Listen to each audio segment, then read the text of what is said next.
Ce que nous faisons au quotidien, chaque minute, fait grandir et évoluer notre cerveau. Quel cadeau! Mais aussi, quelle responsabilité!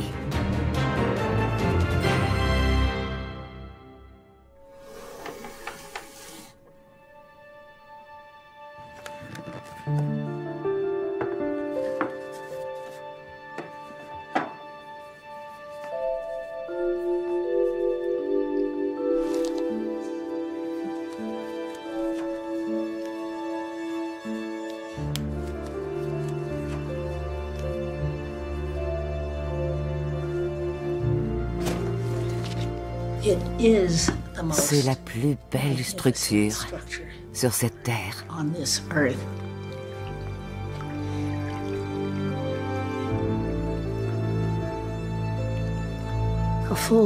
Un cerveau humain qui tient dans une main. Rien n'est comparable.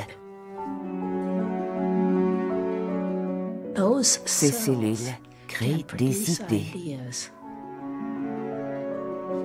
Vous êtes-vous déjà demandé comment une cellule pouvait créer une idée? Il représente qui vous êtes. Si vous retirez le cerveau, vous perdez la personne. J'ai passé plus de 60 ans à étudier le cerveau. Ça a été un pur bonheur.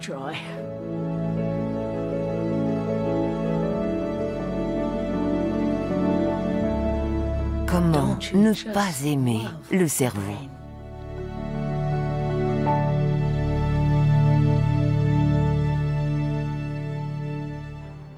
Les conférences de Marian Diamond sur YouTube ont été vues plus de 1,7 million de fois.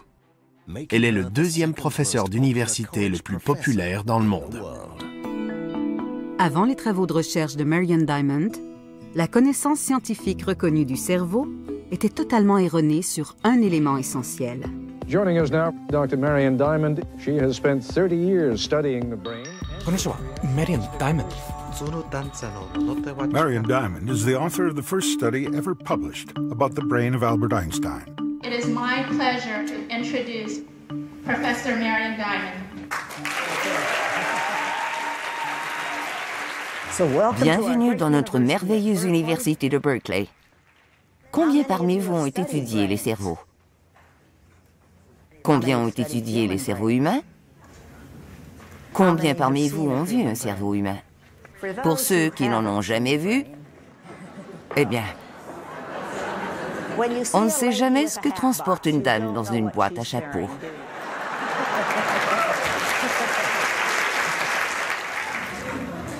Et voilà. Saviez-vous que c'est à cela que vous ressemblez à l'intérieur? Les parties principales que vous voyez sont le cérébrum qui gère le traitement cognitif. Lorsque vous pensez à ce que vous allez faire ce soir, cela vient du lobe frontal. Puis, il y a le cervelet, le cérébellum. Combien parmi vous en ont entendu parler?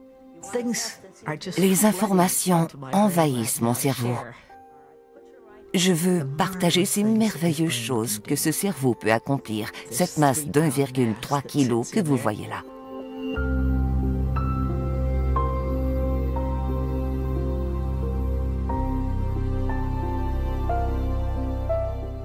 Tout le monde veut un meilleur cerveau. Il ne fait aucun doute que si vous avez l'opportunité d'améliorer votre cerveau, vous voulez la saisir.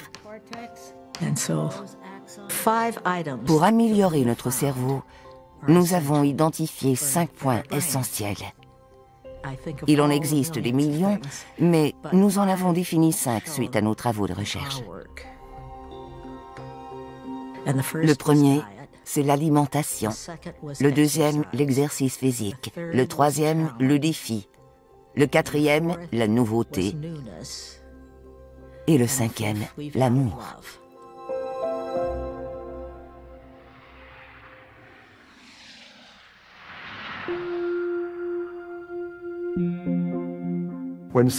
Lorsque quelqu'un présente une toute nouvelle idée qui ébranle l'ancienne, Cela nous bouscule. Ça bouscule une partie de notre monde intérieur et on a par nature le réflexe de résister. Le progrès scientifique ne se fait pas de façon linéaire. Il y a des avancées, des arrêts, des soubresauts, des obstacles et des changements brutaux. Le travail de Marion en est un parfait exemple.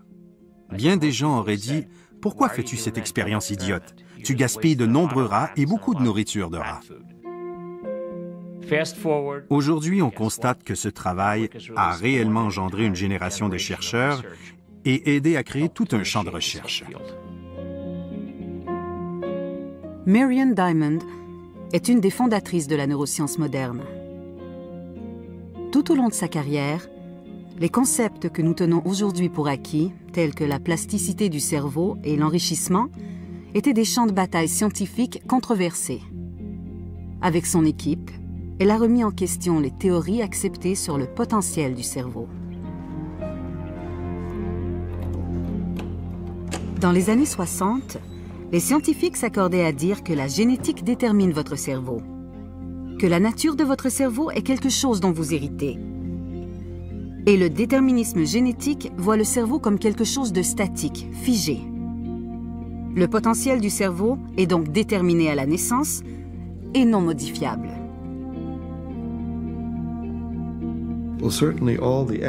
Tous les experts dans ce domaine, jusqu'à cette époque, avaient appris et nous enseignaient que le cerveau suivait un chemin de développement génétiquement programmé et que lorsqu'il avait atteint le sommet pour lequel il était programmé, l'étape suivante était alors le déclin graduel dû au vieillissement.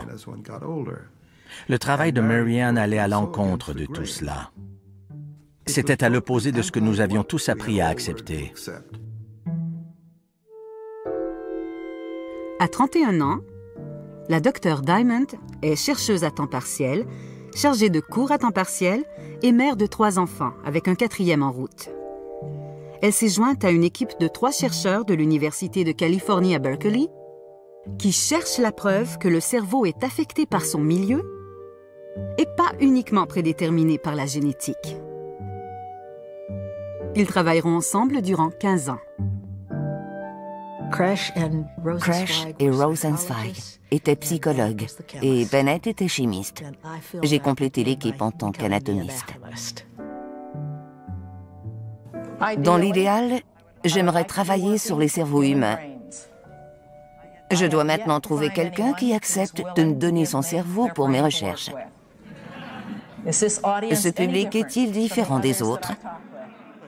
Nous allons donc travailler avec un animal plus petit, le rat. Les études étaient simples, mais élégantes, comme bon nombre des plus grandes expériences. Elle élevait simplement des animaux en milieu enrichi et non enrichi.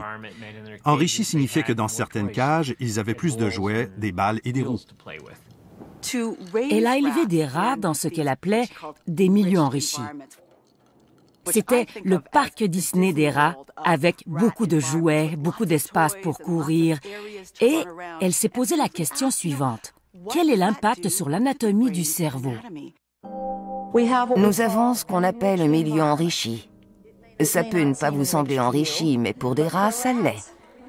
Il y a 12 rats qui cohabitent dans une grande cage, où ils ont toutes sortes de nouveaux objets stimulants avec lesquels jouer. Ils ont tous un frère, dans la colonie standard. D'autre part, il y a l'environnement appauvri, où il n'y a aucun jouet et pas d'autres rats. L'expérience est simple. 3 milieux, 3 différents types de cerveaux, et après 80 jours, ils comparent. Si la génétique détermine les cerveaux, alors ils auront tous la même taille. Mais si l'on constate une différence anatomique mesurable, cela démontrerait alors clairement l'importance du milieu. Ça a pris du temps.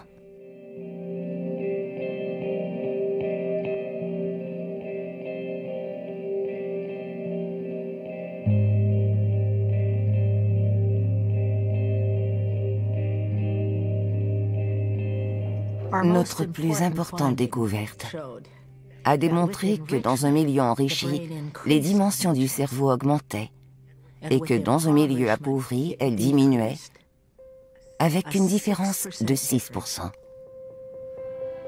C'était excitant. J'ai traversé le campus en courant pour en faire part au Dr Kresch. Jamais en temps normal je ne traverse le campus en courant, mais c'était quelque chose qui n'avait encore jamais été vu sur cette terre. Il m'a regardé et m'a dit « Cela va changer la science ». Oui, le cerveau change selon l'expérience. Personne n'avait fait de telles mesures ni trouvé ces résultats. Nous étions toutes excitées. Cette découverte scientifique est remarquable.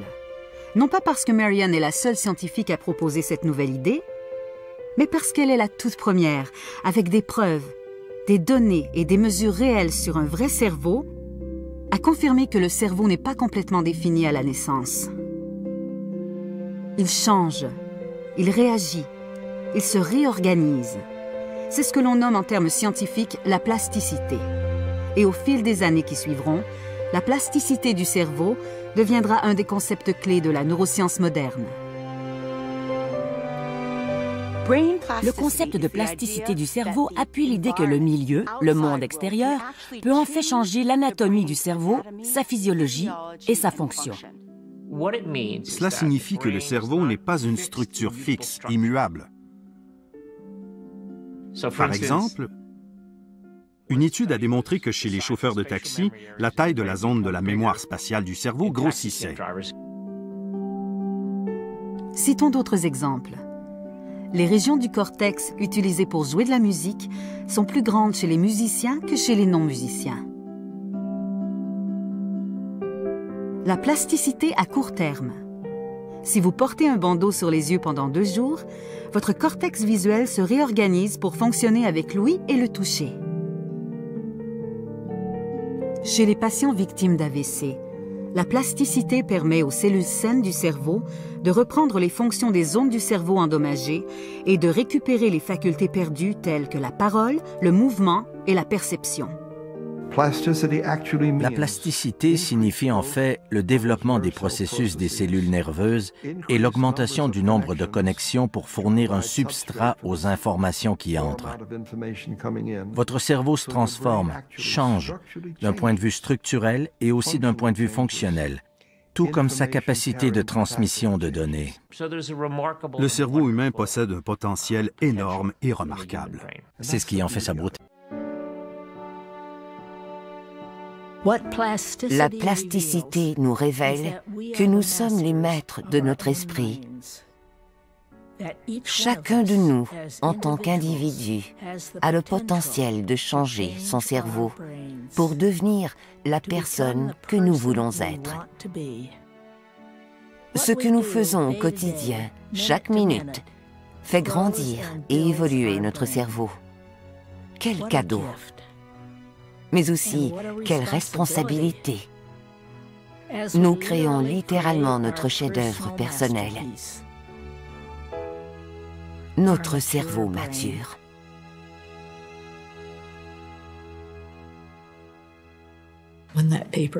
Lorsque cet article a été publié en 1964, j'ai donné une conférence devant l'Association américaine des anatomistes.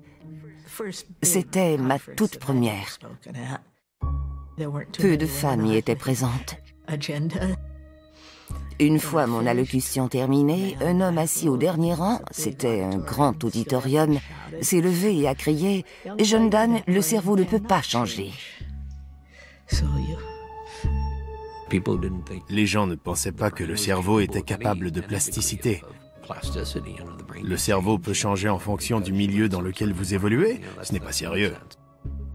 Mon collègue, un Argentin très brillant, est devenu tout rouge. Il a dit « Ce n'est pas possible ». Ça aurait été une situation difficile pour n'importe qui, et ça l'était encore plus parce qu'elle était l'unique femme. Heureusement, on m'avait appris à répéter les expériences. Je n'ai pas eu peur de lui répondre « Désolé monsieur, mais nous avons mené une première expérience que nous avons répétée et elles ont montré que c'était possible. »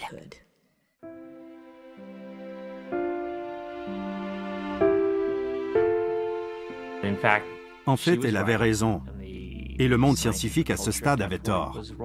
Elle n'est pas la seule à l'avoir reproduite. De nombreuses personnes l'ont fait et la nouvelle génération le fait aussi. Marion Diamond a donné le coup d'envoi et contribué à initier ce champ scientifique. Ce qui est intéressant, c'est qu'il aura fallu 2 générations pour que le paradigme d'enrichissement soit totalement accepté et devienne un tout nouveau champ de recherche. Selon moi, et c'est le plus important, ce concept s'est intégré sans un bruit dans la structure de la vie. Et il fait aujourd'hui partie intégrante de notre culture. Le milieu enrichi.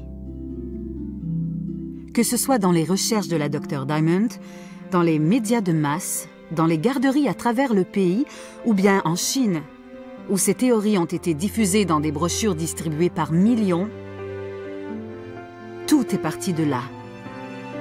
Maintenant que nous avons commencé à reconnaître la plasticité de notre cortex cérébral, nous devons apprendre à utiliser cette connaissance en enrichissant le milieu de tous, quel que soit l'âge.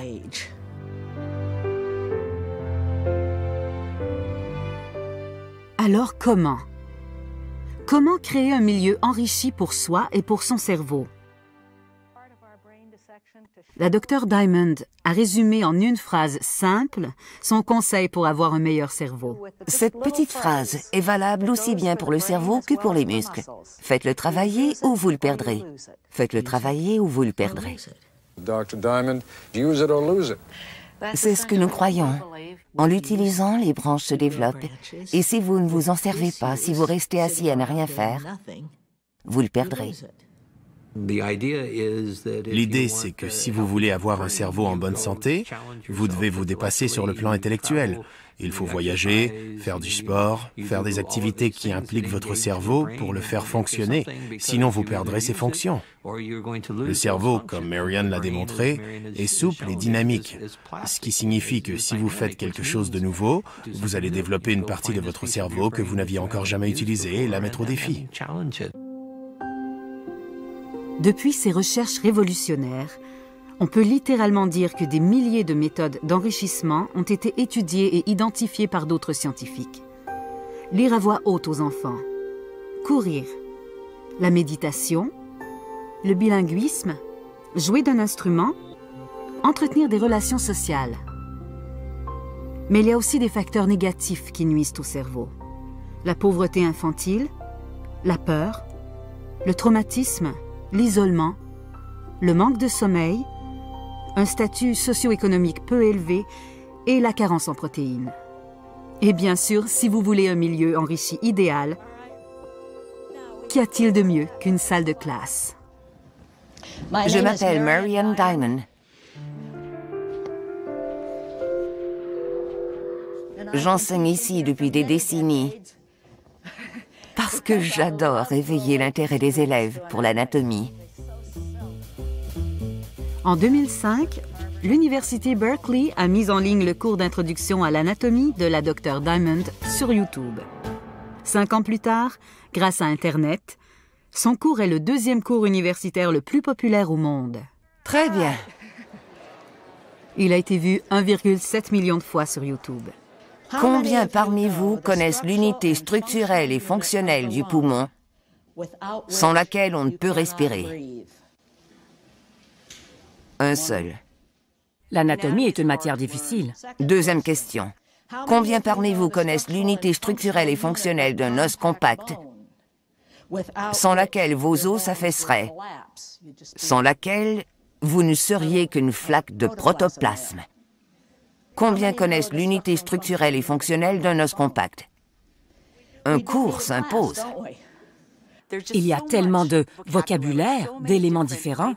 Commençons par le système squelettique. Nous allons maintenant y ajouter les muscles, votre système vasculaire sanguin, le système lymphatique, le système respiratoire, la cardiologie, le système nerveux, les nerfs rachidiens, le système digestif, otorhinolaryngologie, les cellules granulaires cérébrales, l'os spongieux, la muqueuse, le muscle orbiculaire. Avec un mauvais professeur, ça pourrait être aussi ennuyant que de lire les lois fiscales de l'année dernière. Une matière donc intimidante? Alors pourquoi son cours est-il si populaire? Votre muscle cardiaque bat environ 72 fois par minute. Nous allons faire une expérience pour que vous compreniez. Nous allons fermer notre poing 72 fois et nous verrons comment se sent notre main après une minute.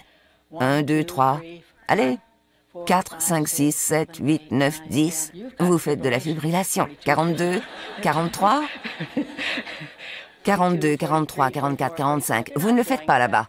57, 58, 59. C'est un cours de travaux pratiques en sciences. 57, 58, 59, 70, 71, 72. Vous imaginez? Votre cœur fait cela pendant 100 ans, sans jamais arrêter.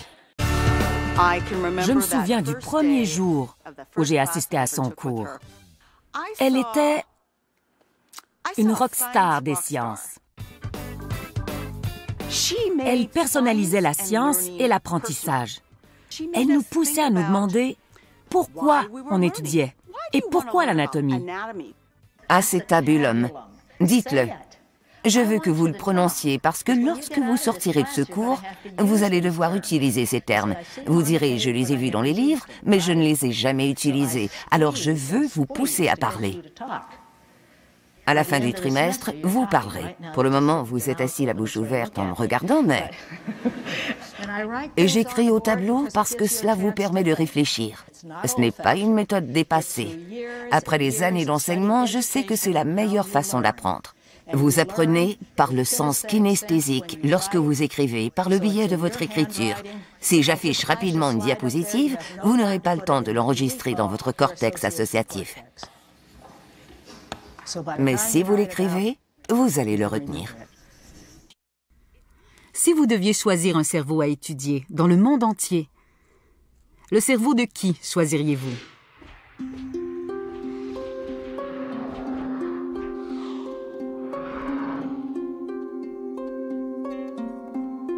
Personne ne doute du génie d'Albert Einstein. Mais qu'est-ce qui a permis à son cerveau d'avoir une réflexion aussi profonde? J'avais lu dans un magazine scientifique que le cerveau d'Einstein était dans une boîte.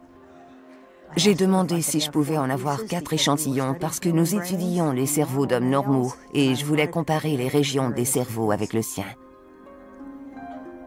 Ils ont dit d'accord. 3 ans plus tard, j'avais mes 4 échantillons de cerveau et nous les avons étudiés. En 1984, 29 ans après sa mort, Marion Diamond et ses associés sont les tout premiers à publier une étude sur le cerveau d'Albert Einstein. Avec le recul, l'étude de ce cerveau semble aller de soi, mais personne ne l'avait fait. Regardez, c'est quelque chose d'unique au monde. J'ai le cerveau d'Einstein sur mon écran de veille. Comment se sent-on lorsqu'on regarde le cerveau d'Einstein pour la première fois? C'était une expérience émotionnelle incroyable. On ressentait à la fois de l'excitation, de l'euphorie, mais aussi de l'appréhension par rapport à ce que nous faisions.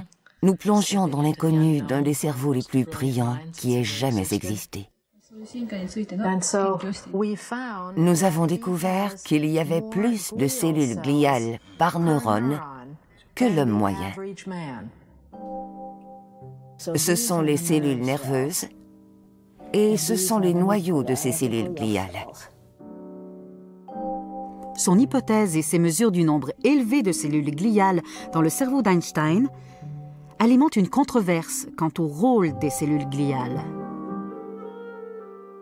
Les cerveaux sont constitués de cellules nerveuses et de cellules gliales.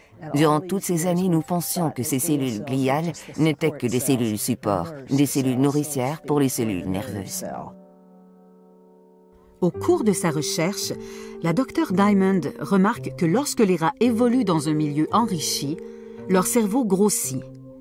Mais elle constate aussi une augmentation du nombre de cellules gliales. Je suis partie de l'hypothèse qu'Einstein avait plus de cellules gliales par neurone que l'homme moyen. Et nous avons en effet découvert qu'il en avait beaucoup plus. Cela a suscité une importante réaction dans le monde entier, avant tout parce que c'était une femme qui avait fait cette découverte. La presse populaire est emballée. Mais bien des scientifiques sont très critiques envers la Dr Diamond.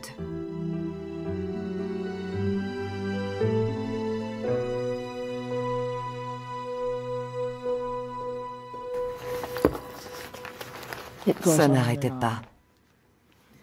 Avant que cela ne se transforme en ce que Diamond qualifiait parfois d'expérience monumentale, tout avait commencé par de la simple curiosité. Les découvertes étaient provocantes, le cerveau d'Einstein... Certains critiquent la qualité des 11 cerveaux d'hommes plus jeunes utilisés pour l'étude comparative. D'autres protestent, car Einstein n'avait, semble-t-il, jamais consenti à ce que son cerveau soit conservé aux fins d'études. Mais la critique porte principalement sur l'interprétation de la fonction de la cellule gliale, basée sur le seul cerveau d'Einstein. Ce n'est pas facile de prendre des risques avec quelque chose d'aussi important, mais la science nous montre le chemin à suivre. La découverte faite grâce à l'étude du cerveau d'Einstein a annoncé la renaissance actuelle des études des cellules gliales et de leur importance. Par exemple, aujourd'hui, il existe des revues consacrées entièrement aux cellules gliales, des institutions qui étudient les cellules gliales et des organismes qui subventionnent leur étude. Il y a 20 ans, c'était impensable. 25 ans après l'étude sur Einstein, voici des images d'un réseau de cellules gliales qui communiquent entre elles par le biais de vagues calciques. C'est la preuve que les cellules gliales sont des participantes actives dans la fonction cérébrale. Une autre découverte qui bouleverse un paradigme scientifique.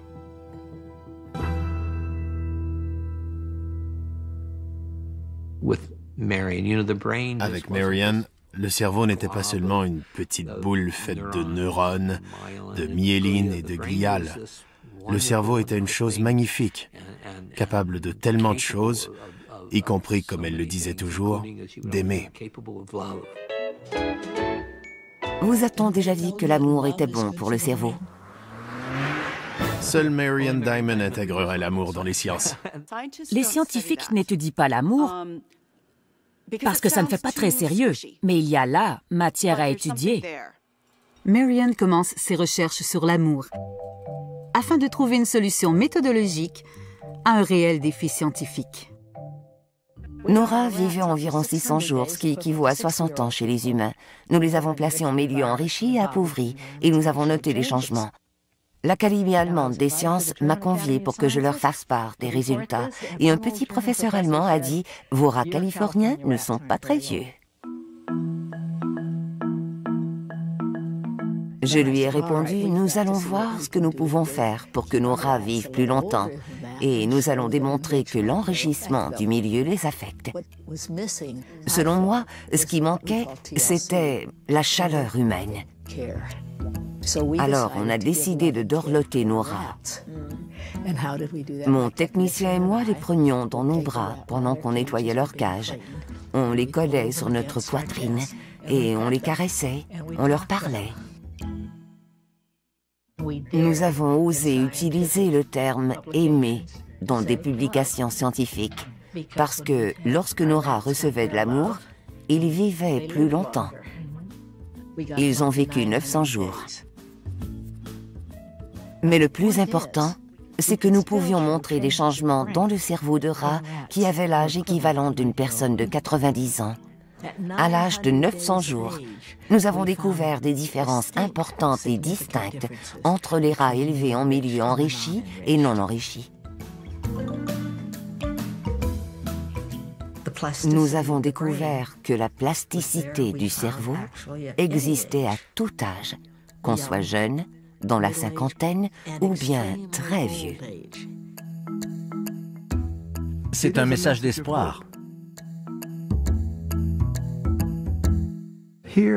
Nous avons des données récentes qui suggèrent que le meilleur reste à venir. Ça a toujours été une blague entre Arnie et moi. Pourquoi poursuivions-nous cette étude? Peut-on dire nos âges?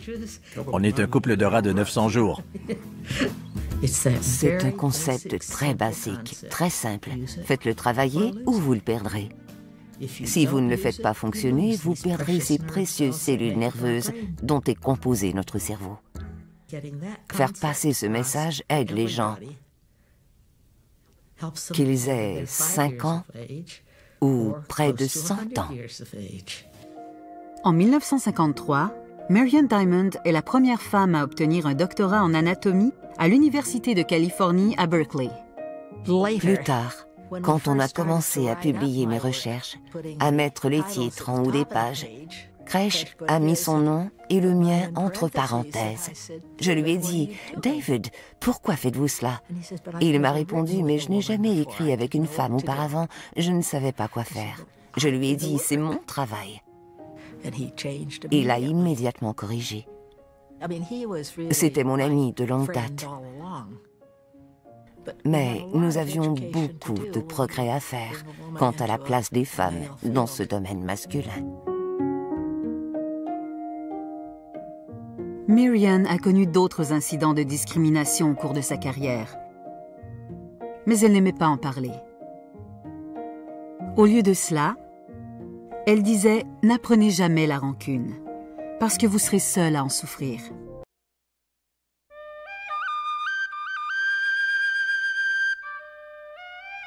Hello, Dr. Marian.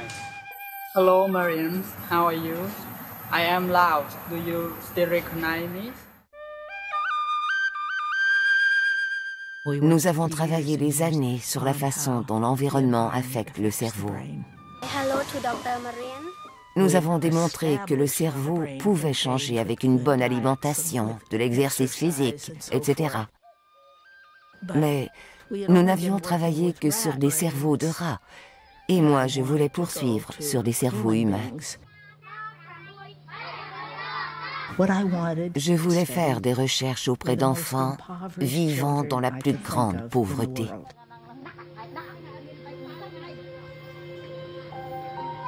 Elle a appelé son programme « Le projet de l'enrichissement en action ». Les moines de monastères local les nourrissaient une fois par jour. Ils vivaient dans la forêt. Ils n'avaient pas de maison, ils mendiaient. C'était tragique. Elle a commencé à appliquer sur des humains tout ce qu'elle avait appris sur les rats, à savoir comment modifier leur cerveau grâce à un milieu enrichi. Il s'agissait de sciences appliquées, ce qui était très différent de ce que je faisais auparavant. Je quittais le laboratoire pour le désordre du monde réel. Ce n'était pas de la recherche, le but n'était pas de publier mon étude. Je voulais voir si notre nouvelle compréhension du cerveau pouvait réellement faire une différence dans la vie des gens. Appliquer des connaissances scientifiques à des problèmes pratiques. Voilà ce que je voulais.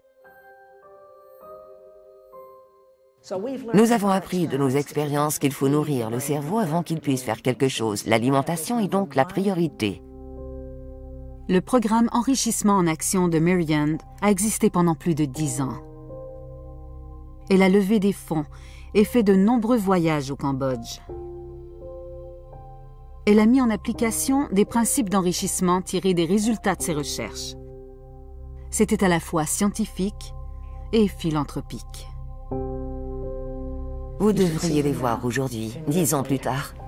Now I just finished the exam of the university in year 2, and next month on start year 3. 5 étudiants ont terminé l'université et d'autres suivent le même chemin. Leur vie a radicalement changé. Oui. Et maintenant, nous voulons qu'ils servent d'exemple à la prochaine génération. Et c'est ce qui est en train de se produire. I'm just graduate from high school this month, and even the English before I don't know how to say hello, but now I can read and write.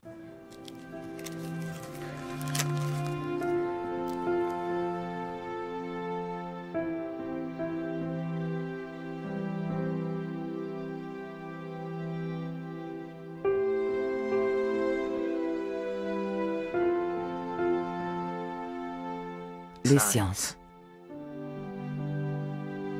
Pour stimuler le cerveau, pour améliorer votre vie. Vous ne savez jamais quand vous aurez une nouvelle idée. Quand j'étais jeune, j'allais m'asseoir en haut des collines Et je me disais, je ne suis qu'un grain de sable dans ce vaste monde. Qu'est-ce que je veux vraiment? Lorsque j'ai vu mon premier cerveau, je devais avoir 15 ans. Un matin, mon père m'a demandé si je voulais l'accompagner à l'hôpital du comté de Los Angeles, où il devait rendre visite à un patient. On marchait dans le couloir, on passait devant les chambres, et la porte d'une d'entre elles était entrebâillée. Et sur une table dans cette chambre, il y avait un cerveau humain. Le fait de voir ce cerveau, je me suis dit, ces cellules peuvent créer des idées. Cette réflexion sur le cerveau a guidé ma vie. On ne savait pas comment c'était possible, mais ce dont j'étais sûre, c'est que si je devais étudier, je voulais étudier les cerveaux.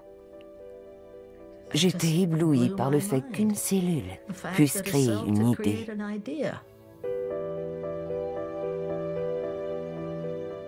Cette réflexion est restée ancrée dans ton esprit depuis? Absolument. C'est encore le cas. Et on ne connaît toujours pas la réponse. Nous ne savons pas quelles questions se poser pour connaître la réponse. Ce cerveau peut faire des choses merveilleuses. La beauté du cerveau, l'art du cerveau, aussi bien que sa science. C'est ce que j'ai aimé et ce que j'aime encore aujourd'hui.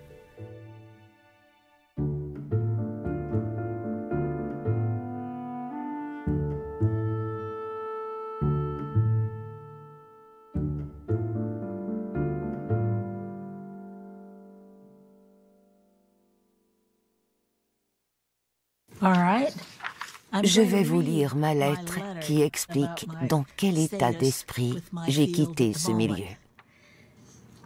À mes collègues et amis, avant tout, je tiens à exprimer ma gratitude à chacun de vous. J'ai eu le privilège de partager. Mesdames et messieurs, chers amis, on m'a demandé de prendre la parole parce que je connais Marion Diamond depuis 41 ans. J'aimerais continuer de travailler comme auparavant, mais je dois écouter ce que mon anatomie me dit. Merci d'être venu. Je garde un très bon souvenir de chacun de vous. Je veux qu'on se souvienne de moi comme d'une professeure indispensable, compétente, qui aime partager avec ses étudiants et transmettre des informations pertinentes, et non d'une professeure lente et confuse, mentalement et physiquement.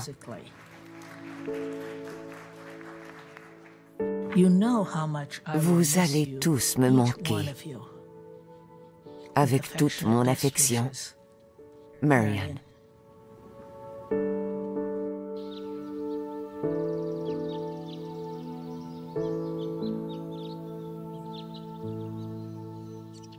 Je ne suis plus la femme que j'étais il y a 20 ans, mais je ne veux pas voir que le côté négatif. Je ne l'ai jamais fait. J'aurais aimé que mon professeur reconnaisse que l'on change et que l'on vieillit. D'une certaine façon, nous essayons de comprendre ce que c'est que d'être vieux, voire très vieux. L'humanité en général n'a pas connu cela avant.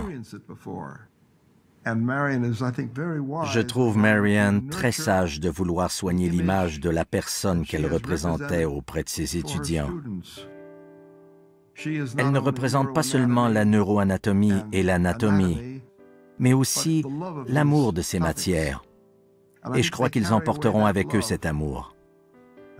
Elle voudrait que l'on se souvienne d'elle comme d'une personne passionnée et qui savait communiquer. Et je suis de tout cœur avec elle. Merci. Je ne comprends pas pourquoi tout le monde ne veut pas enseigner au moins une partie de leur vie. J'aime plus que tout parler à des étudiants de tous âges qui veulent apprendre et découvrir le plaisir de comprendre.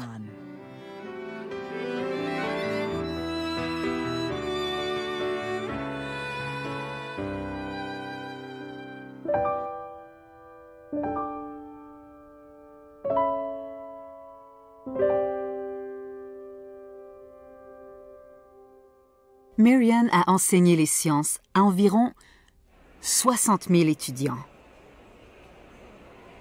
De quoi remplir ce stade. Et c'est sans compter son auditoire sur YouTube, où elle a eu 60 000 élèves en personne au fil de toutes ces années. C'est l'héritage qu'elle laisse derrière elle. Chaque découverte donnera lieu à de nouvelles découvertes faites par des personnes qui l'auront eu comme professeur et auront appris le plaisir qu'apporte la curiosité.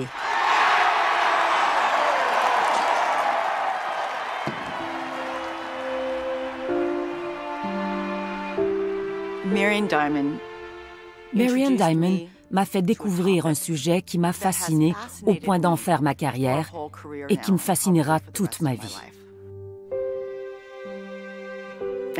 Aujourd'hui, j'ai ma propre boîte à chapeaux et je présente le cerveau de la même façon à mes étudiants. C'est comme si elle était présente dans ma classe. Et c'est la meilleure façon de lui rendre hommage pour tout ce qu'elle m'a donné, pas seulement à moi, mais aux milliers d'étudiants qui ont assisté à ses cours. Comment ne pas aimer le cerveau ?